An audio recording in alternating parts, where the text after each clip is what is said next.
अगर आपको कहानी पसंद आए तो वीडियो को लाइक और कमेंट करके बताइए कि आपको वीडियो कैसी लगी। Now let's explain this movie. कहानी की शुरुआत में हम ब्रायन, उसकी गर्लफ्रेंड नेटली और उसके साथ साथ ब्रायन के दोस्तों को देखते हैं जो गाड़ी से कहीं जा रहे होते हैं। तभी अचानक से गाड़ी के शीशे पर बहुत सारे कौवे अटैक कर देते हैं, जिससे उनकी गाड़ी का बैलेंस खराब होने से एक्सीडेंट हो जाता है। फिर जब उन्हें होश आता है तो वो देखते हैं कि उनकी गाड़ी पूरी तरह से खराब हो चुकी है। इसीलिए वो लोग हेल्प के लिए कॉल करने की कोशिश करते हैं, लेकिन उन्हें वहाँ पर नेटवर्क नहीं मिलता। तभी ब्रायन आसपास देखता है और उसे अपना दोस्त जॉनी कहीं भी दिखाई नहीं देता। इस बात से उसके साथ साथ बाकी लोग भी काफी हैरान होते हैं, लेकिन फिर उन्हें लगता है कि वो कहीं गैस स्टेशन पर चला गया होगा। और क्योंकि गैस स्टेशन वहाँ से काफी दूर था, इसीलिए ब्रायन भी हेल्प के लिए वहाँ जाने का फैसला करता है। तभी स्कॉट उन लोगों को बताता है कि शायद मुझे पता चल गया है कि जॉनी कहाँ गया है। फिर वो ब्रायन को वहाँ पर मौजूद मक्के के खेत में बने रास्ते को दिखाता है। इसीलिए ब्रायन और स्कॉट उसे वापस लाने के लिए जाने का फैसला करते हैं। हालांकि ब्रायन की गर्लफ्रेंड नेटली उसे रोकने की कोशिश करती है और कहती है कि मुझे कुछ अजीब लग रहा है, इसीलिए तुम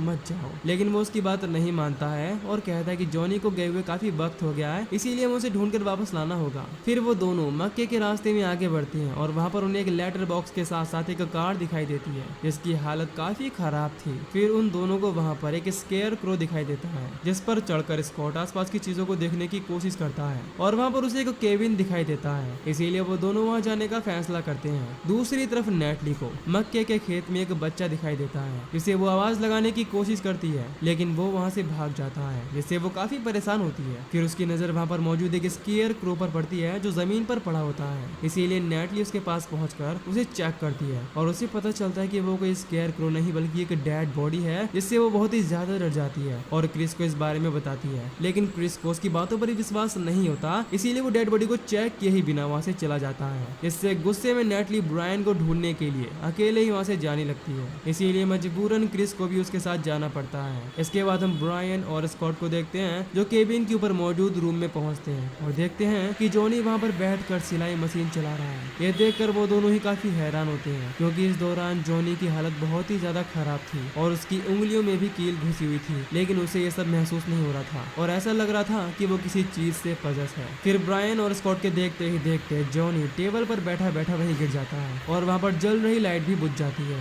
दूसरी तरफ हम नेटली को देखते हैं जो भागने की वजह से क्रिस से अलग हो जाती है। तभी उसे अपने आसपास किसी के होने का एहसास होता है, जो उसके कुछ समझने से पहले उस पर अटैक कर देता है, जिससे उसकी चीख सुनकर ब्रायन उसे बचाने के लिए उसकी तरफ भागता है और रास्ते में उसे क्रिस मिलता है जो ब्रायन को बताता है कि मैंने देखा नेटली को कोई चीज अपनी तरफ खींच कर ले रही है, इसीलिए वो दोनों ही उसे बचाने के लिए आगे बढ़ते हैं। लेकिन उन्हें ढूंढते ढूंढते रात हो जाती है। फिर जब वो लोग उस जगह पर पहुंचते हैं जहाँ पर स्केयर क्रो लगा हुआ था, तो देखते हैं कि किसी ने नेटली को स्केयर क्रो की जगह पर टांग दिया है और इस दौरान उसकी हालत बहुत ही ज्यादा खराब है। फिर क्रिस के देखते ही देखते नेटली की आंखें बुरी तरह से बदल जाती है, जिससे वो बहुत ही ज्यादा डर जाता है और भागते हुए स्कॉट के पास पहुंचता है। इधर ब्रायन नेटली को वहां से निकाल लेता है, लेकिन फिर से कोई अनजान चीज नेटली की डेड बॉडी को वहां से खींच ले जाती है। इससे ब्रायन बहुत ही ज्यादा डर जाता है और वहां से भागने की कोशिश करता है। इस दौरान उसे स्केयरक्रो के कॉस्ट्यूम में कोई भागता हुआ दिखाई देता है, इसीलिए उसे पकड़ लेता है, लेकिन उसे लगता है कि वो सिर्फ एक स्केयरक्रो है। तभी एक दूसरा स्केयरक्रो उस पर अटैक कर देता है और फिर नेटली की बॉडी को लेकर वहां से चला जाता है। इन सब चीजों की वजह से ब्रायन बहुत ही ज्यादा डर कर खेत से बाहर निकल आता है। तभी स्कॉट उसके पास पहुंचता है, जो उसे घायल देखकर काफी हैरान होता है और उससे इस बारे में पूछने की कोशिश करता है, लेकिन उसे भी वहाँ पर स्केयरक्रो दिखाई देता है जो उस पर हमला करने की कोशिश करता है, लेकिन स्कॉट बच जाता है। फिर वो सिलाई रूम में पहुंचता है और देखता है कि जॉनी भी वहाँ से गायब हो चुका है। जब ये बात स्कॉट ब्रायन को बताता है तो वो काफी गुस्सा होता है और क्रिस से कहता है कि तुम चाहते तो नेटली को बचा सकते थे, लेकिन तुमने इस चीज की कोशिश तक नहीं की। हालांकि क्रिस उसे समझाने की कोशिश करता है कि मैंने भी उस चीज को तभी देखा जब तुम मुझे मिले, लेकिन ब्रायन उसकी बात नहीं मानता है और स्कॉट को लेकर नेटली को ढूंढने के लिए वहाँ से निकल पड़ता है। इस दौरान स्कॉट देखता है कि वहाँ पर मौजूद एक स्केयरक्रो उसे घूर रहा है। इस बात से वो काफी डर जाता है।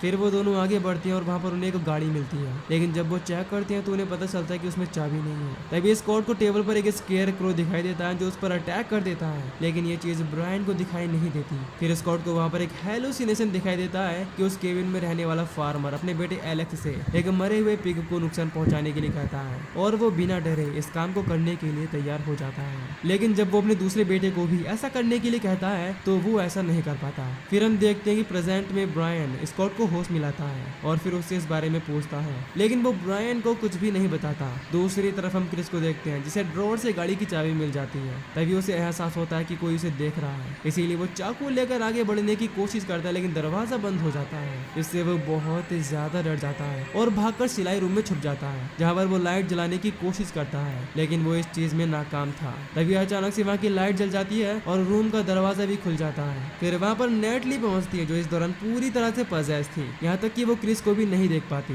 ये देखकर क्रिस बहुत ही ज्यादा डर जाता है और वहाँ से भागने की कोशिश करता है लेकिन दरवाजा लॉक होने की वजह से वो ऐसा नहीं कर पाता। इसके बाद हम देखते हैं कि नेटली एक एक करके अपनी उंगलियों में कील घुसा लेती है। तभी स्कॉट और ब्रायन भी वहाँ पर पहुंचकर उस रूम का दरवाजा खोलने की कोशिश करते हैं लेकिन वो ऐसा नहीं कर पाते। इसीलिए क्रिस खिड़की के रास्ते से रूम से बाहर निकलने की कोशिश करता है लेकिन उसके बाहर निकलते ही नेटली स्केयर क्रो का मास्क बना लेती है। इससे खिड़की और लाइट दोनों ही बंद हो जाती है। तभी खिड़की बंद होने की वजह से क्रिस घायल होकर नीचे गिर जाता है। फिर जब ब्रायन सिलाई रूम में पहुंचता है तो उसे दरवाजा खुला हुआ मिलता है और नेटली वहां से गायब हो चुकी होती है। इसीलिए जब क्रिस को होश आता है तो ब्रायन उससे नेटली के बारे में पूछता है और वो बताता है कि मुझे लगता है कि वो मर चुकी है, इसीलिए हमें यहाँ से निकलने के बारे में सोचना चाहिए। हालांकि स्कॉट इस बात पर कहता है कि हमारे पास गाड़ी की चाबी नहीं है, लेकिन क्रिस उसे गाड़ी की चाबी दिखाता है और वहाँ से जाने के लिए कहता है। लेकिन ब्रायन इस चीज के लिए साफ मना कर देता है और उन्हें भरोसा दिलाता है कि वो सभी लोगों को यहाँ से बाहर निकालेगा, लेकिन उससे पहले उसका नेटली को ढूंढना बहुत ही ज्यादा जरूरी है। इसके बाद वो क्रिस से गाड़ी की चाबी मांगता है। इससे ना चाहते हुए भी क्रिस को वो चाबी देनी पड़ती है। इधर स्कॉट जब रूम से बाहर आता है तो उसे फिर से कोरे दिखाई देता है जो एलेक्स पर पीछे से अटैक करके उसे बहुत ही बुरी तरह से मार देता है।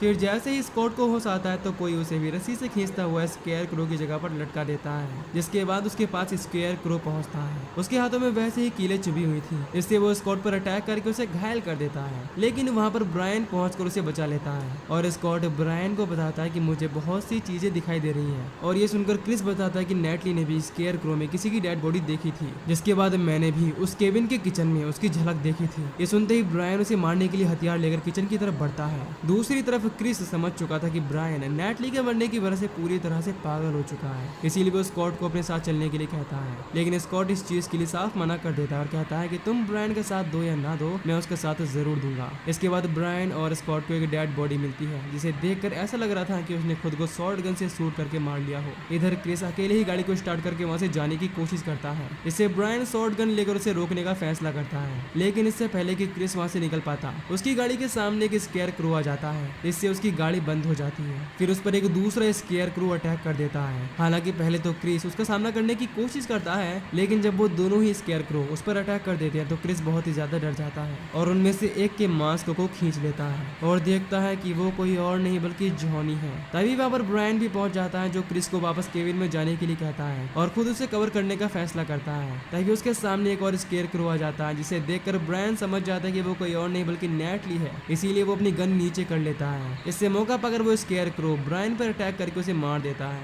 फिर हम स्कॉट को देखते हैं जिसे फिर से कोरे दिखाई देता है, जो सिलाई रूम में पहुंचकर स्केयर क्रू का मास्क बनाता है और उसे लेकर एलेक्स की डेड बॉडी को पहना देता है। फिर वो स्केयर क्रू की जगह पर अपने भाई एलेक्स को टांग देता है। इधर प्रेजेंट में स्कॉट के पास क्रिस पहुंचता है जो कि बहुत ही ज्यादा डरा हुआ था और स्कॉट उसे चेस गेम की हेल्प से समझाता है कि बाहर जो भी चीज है वो सिर्फ तभी अटैक करती है जब कोई मक्के के खेत में जाता है, और पहली बार उसने ब्रायन और मुझ पर अटैक इसीलिए नहीं किया क्योंकि वो जॉनी को पजेस करने में बिजी था। इस दौरान स्कॉट ये भी समझ गया था कि कोरे ने अपने भाई को मारकर मक्के के खेत में स्केयर क्रू की जगह पर टांग दिया था, इसीलिए उसकी आत्मा अभी भी उसी मक्के के खेत में कैद है। इससे जो भी मक्के के खेत में पहुंचता है वो आत्मा उस पर अटैक कर देती है और उसे मारकर पजेस कर लेती है ताकि वो अपने अगले शिकार को उसकी हेल्प से मार सके। फिर उन दोनों के देखते ही देखते वहां पर ब्रायन पहुंचता है जो अब पजेस हो चुका था, लेकिन इस बात से क्रिस और स्कॉट समझ जाते कि अब मक्के के खेत में जाने पर उन पर अटैक नहीं होगा, इसीलिए स्कॉट गाड़ी से फ्यूल निकालकर खेत को जलाने का फैसला करता है। और क्योंकि लाइटर सिलाई रूम में था जहाँ पर ब्रायन पहले से स्केयर क्रू का मास्क बना रहा था,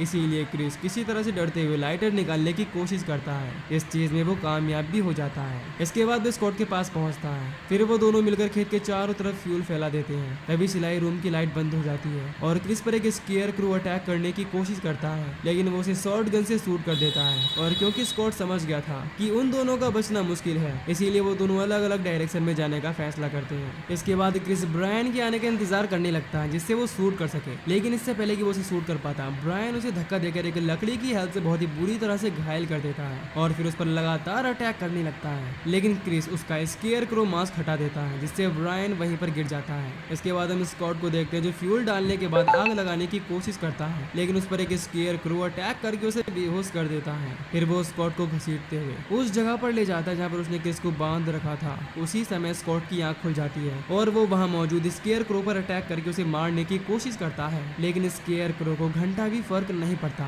और वो वापस से स्कॉट पर अटैक करने के लिए उसे अपनी तरफ खींचने लगता है। तभी वहाँ पर बंधा हुआ क्रिस उस स्केयर क्रो को पकड़ लेता है और स्कॉट को जान बचाकर भागने के लिए कहता है। हालांकि स्कॉट वहाँ से भाग जाता है, लेकिन इस चीज से वहाँ पर मौजूद स्केयर क्रो बहुत ही ज्यादा गुस्सा हो जाता है और क्रिस पर अटैक करके उसे मार डालता है। इसके बाद हम स्कॉट को देखते हैं जो खेत के बाहर तक पहुंच जाता है, लेकिन वहीं पर गिर जाता है। तभी उसे एक गाड़ी दिखाई देती है जो उनकी गाड़ी को देखकर रुक जाती है। इस दौरान वो लोग हेल्प करने के लिए स्कॉट की गाड़ी को चेक करते हैं, लेकिन उन्हें वहाँ पर कोई भी नहीं मिलता। इस दौरान स्कॉट आवाज लगाने की कोशिश करता है, लेकिन उसकी आवाज नहीं निकल रही होती। तभी एक स्केयर क्रो स्कॉट के देखते ही देखते खेत के बाहर आकर लेट जाता है, जिससे पता चलता है कि वो वहाँ पर आए हुए लोगों को भी अब अपना शिकार बनाने वाला है।